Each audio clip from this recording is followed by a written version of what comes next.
नमस्कार बंधुरा रकमारी रान्नाबान्नाय आपनादेर सबाइके आबारो अनेक अनेक स्वागत। आमी आज आबार एकटा नतून रेसिपि निये चले एसेछि आपनादेर सामने। आमार आजकेर रेसिपि रुई माछेर माथा दिये पालং शाकेर घन्ट। तो चलुन बंधुरा देखे नेওয়া যাক आमार এই ভিডিওটিতে কিভাবে আমি রুই মাছের মাথা দিয়ে পালং শাকের ঘন্ট রান্না করি। ভিডিওটা স্কিপ না করে শেষ পর্যন্ত দেখতে থাকুন। আশা করছি ভিডিওটা আপনাদের ভালো লাগবে। মাছের মাথা দিয়ে পালং শাকের ঘন্ট বানানোর জন্য প্রথমেই লাগছে আমার পালং শাক।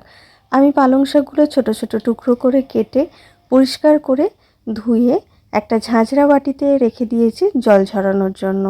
আর এখানে আমি নিয়ে নিয়েছি রুই মাছের মাথা।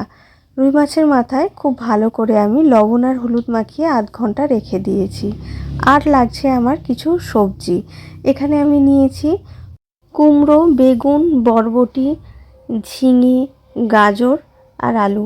এই সমস্ত কিছু আমি ছোট ছোট টুকরো করে কেটে পরিষ্কার করে ধুয়ে জল ঝরিয়ে একটা পাত্রে নিয়ে নিয়েছি। এই সমস্ত উপকরণগুলো তো আমার লাগছেই।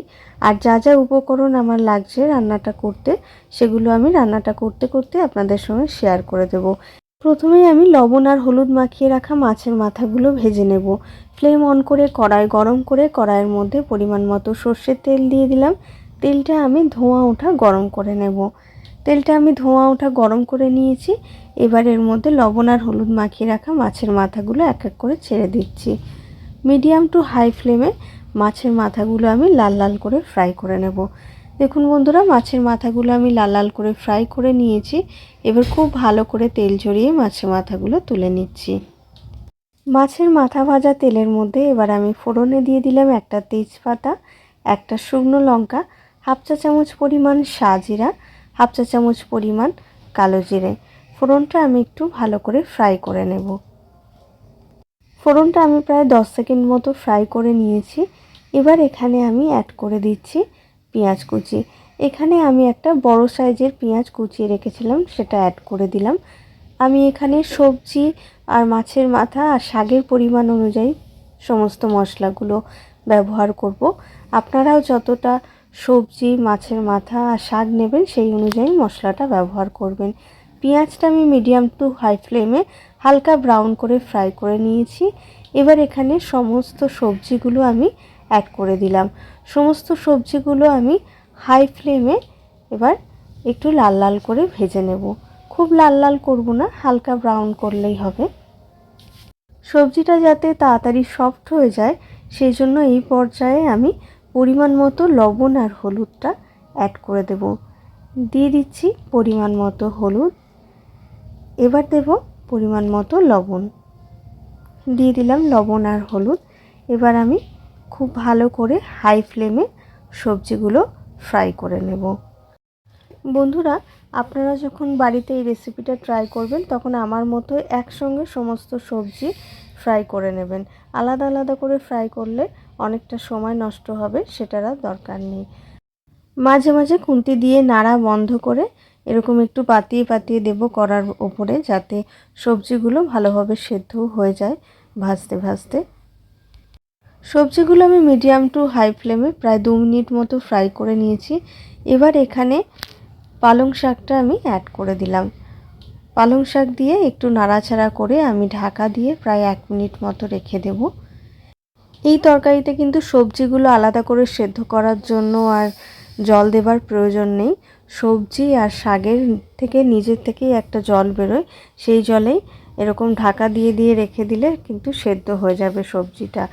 আর এক্সট্রা জল দিলে কিন্তু খেতে অতটা টেস্ট হবে না। সবজি যদি নিজের জলে নিজে সেদ্ধ হয়ে যায় তাহলে খেতেও খুব ভালো হবে। 1 মিনিট মতো আমি শাক দেবার পর রেখে দিয়েছিলাম। এবার ঢাকাটা খুলে নিলাম। দেখুন বন্ধুরা, শাকটা তো পুরোই সেদ্ধ হয়ে গেছে, সবজিগুলো খুব ভালো সেদ্ধ হয়ে গেছে কিন্তু। এবার আমি এখানে কিছু মশলা অ্যাড করে দেব। প্রথমে আমি কিছু গুঁড়ো মশলা এখানে অ্যাড করব। দিয়ে দিলাম পরিমাণ মতো জিরে গুঁড়ো। এবার দিলাম পরিমাণ মতো ধনে গুঁড়ো। 1 চা চামচ পরিমাণ গরম মশলার গুঁড়ো দিয়ে দিলাম। এবার আমি এখানে লাল লঙ্কার গুঁড়ো অ্যাড করলাম প্রায় হাফ চা চামচ পরিমাণ, আর কাশ্মীরি লঙ্কার গুঁড়ো অ্যাড করলাম হাফ চা চামচ পরিমাণ। দুটো মিলিয়ে প্রায় 1 চামচ পরিমাণ আমি কাশ্মীরি লঙ্কার গুঁড়ো আর লাল লঙ্কার গুঁড়ো দিলাম। আর এখানে একটা মশলার পেস্ট করে রেখেছিলাম, সেটা অ্যাড করে দিলাম। এখানে আছে 1/2 ইঞ্চি পরিমাণ আদা, 8 কোয়া রসুন আর 3 থেকে 4টে কাঁচা লঙ্কা আমি একসঙ্গে বেটে রেখেছিলাম, সেই পেস্টটা এখানে দিয়ে দিলাম। এবার সমস্ত মশলার সঙ্গে সবজি আর শাকটা খুব ভালোভাবে আমি কষিয়ে নেব। সমস্ত মশলাগুলো দেওয়ার পর 1 মিনিট মতো হাই ফ্লেমে আমি কষিয়ে নিয়েছি। এবার এখানে ভেজে রাখা মাছের মাথাগুলো দিয়ে দিলাম। মাছের মাথাগুলো আমি একটু ভেঙে ভেঙে নিয়েছি যাতে তরকারির সঙ্গে খুব ভালোভাবে মিশে যায়। এবার আমি মাছের মাথা দেওয়ার পরেও মিডিয়াম টু হাই ফ্লেমে প্রায় আরও 2 থেকে 3 মিনিট মতো কষিয়ে নেব। এই তরকারিটা কিন্তু টেস্ট নির্ভর করে সম্পূর্ণটাই খুব ভালোভাবে কষানোর উপর। দেখুন বন্ধুরা, কষতে কষতে কিন্তু সবজিগুলো সব সেদ্ধ হয়ে গেছে। ভেজে রাখা মাছের মাথা দেওয়ার পর আমি খুব ভালো করে কষিয়ে নিয়েছি। এবার ঢাকা দিয়ে মিডিয়াম ফ্লেমে আমি 2 মিনিট মতো রেখে দেব। মিডিয়াম ফ্লেমে আমি 2 মিনিট মতো ঢাকা দিয়ে রেখে দিয়েছিলাম।